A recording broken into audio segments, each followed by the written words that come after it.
يا صباح الفل عليكم، ازيكم عاملين ايه؟ معاكم وزة الفحار من قناة وزة الفحار. النهارده ان شاء الله هنعمل مع بعض روتين يومي عادي جدا.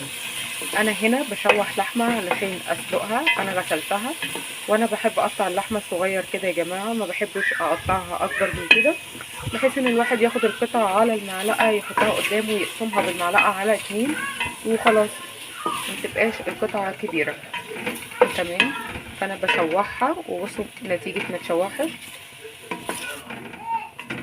هفضل بقى اشوحها لحد ما تاخد لون، وبعد كده انزل عليها بالميه وهنشوف البهارات اللي هنحطها مع بعض. وهنا يا جماعه كنت فرمت بصله مع توم، حبه توم كده حلوين علشان اعمل باميه. هنشوح البصله تشويحه بسيطه، يعني انا ما بحبهاش تبقى لونها مغمق، هشوحها تشويحه بسيطه وبعد كده انزل عليها بمعلقتين 3 صلصه ومعلقه كاتشب، وهبتدي اشوح برضو الصلصه والكاتشب في البصله مع البصله شويه، وبعد كده انزل عليها بالشوربه. وادي هنا يا جماعه معانا لسان عصفور بحمره، وبعد كده هنزل عليه بالشوربه على طول. وادي يا جماعه الباميه اهي، انا كل اللي حطيته عليها حطيت معلقه سكر صغيره، حطيت كزبره، حطيت حبه بهارات صغننين، ملح وفلفل، مش اكتر من كده، ونزلت باللحمه حطيتها جواها. هغطي عليها بقى تكمل تسويه. وبعد كده عندي هنا الملوخيه، حطيت الشوربه وحطيت كيس الملوخيه وعليه حبه كزبره ناشفين وملح وحبه كربونات. تمام. وهنا كانت عندي الشوربه خلاص، يعني خدت الغلوتين 3 بتوعها، فهبتدي اطفي عليها. بصوا يا جماعه هنا الملوخيه انا ما خليتهاش تغلي، هنا الملوخيه بس انا سخنت الشوربه عليها لان كانت الكيس مجمد، وانس بس ان يا دوبك الكيس ابتدى يسيح معايا، ما بقاش فيه غير قطعه مثلا قد الصغنونه دي كده او اكبر شويه، بقوم طافيه عليها علشان خاطر لونها ما يتغيرش. انا حاطه كربونات عشان كربونات ما بيخليش اللون يتغير برضه على فكره. بس كده خلاص الملوخيه يا دوبك. بعد كده هعمل لها الطشه، وبعد الطشه هخليها تاخد غلوه صغيره، يبقى كده الملوخيه عندي جهزت وخلصت. ما تقعديش انتي بقى تقلبي فيها كتير، انا بقلب فيها كده بس عشان خاطر ادوب الحته اللي لسه ما دابتش فيها. تمام. نيجي هنا بقى للباميه. انا كده الباميه بتاعتي ما شاء الله خلصت، برضو ما ناقص لهاش غير الطشه. طشه يا وزه، طشه. عايزه اقول لك الباميه بتبقى رائعه رائعه رائعه لما بتعملي لها طشه تومه زي طشه الملوخيه بالظبط. وهو يا جماعه بعمل التومه علشان خاطر احطها للملوخيه والباميه. التومه دي توم مفروم وعليها كزبره وسمنه، انا ما بحطش عليها ملح لان انا بكتفي بالملح اللي حطاه في الحاجه.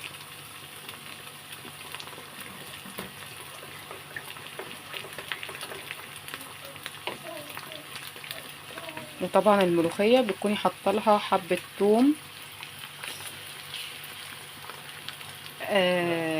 نيين، يعني معلقه صغننه كده.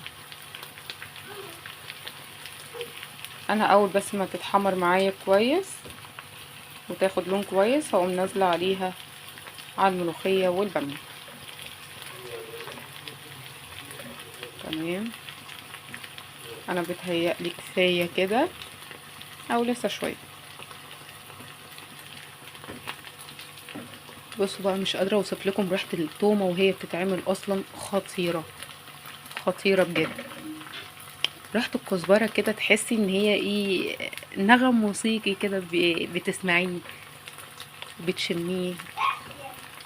عايزه اقولك بجد فظيعه. انا هنا كده بالنسبه لي التحميره دي تمام. هاخد حبه هنا بسم الله، وهاخد حبه تاني للباميه. بصوا فظيعه بجد فظيعه. وبصوا على الملوخيه سامعين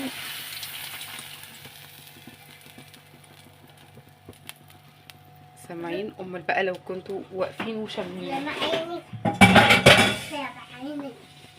بصوا هنا على الملوخيه، هديها تقليبه بس كده بسيطه.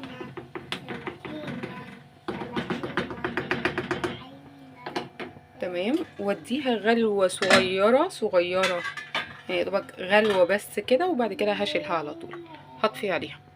وبصوا هنا بقى الباميه، يا سيدي يا سيدي، يا سلام يا سلام. انا هنا الباميه كنت طافيه عليها، وعملت رز ابيض بالشعريه. نقفل بس الحله عشان تفضل سخنه وبين ما نيجي ناكل. وادي عملت رز ابيض بالشعريه،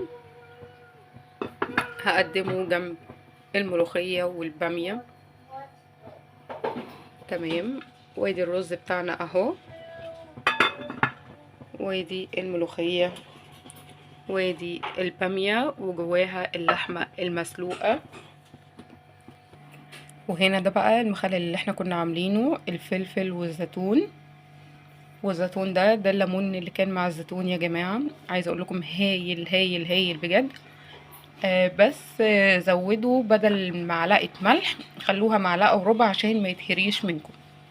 يعني لكل كوبايه ميه بتحطي معلقه كبيره وربع من الملح عشان ما يتهريش منك بسرعه. في النهايه لو عجبكم الفيديو بليز لايك وشير. كانت معاكم وزة الفحار. باي باي.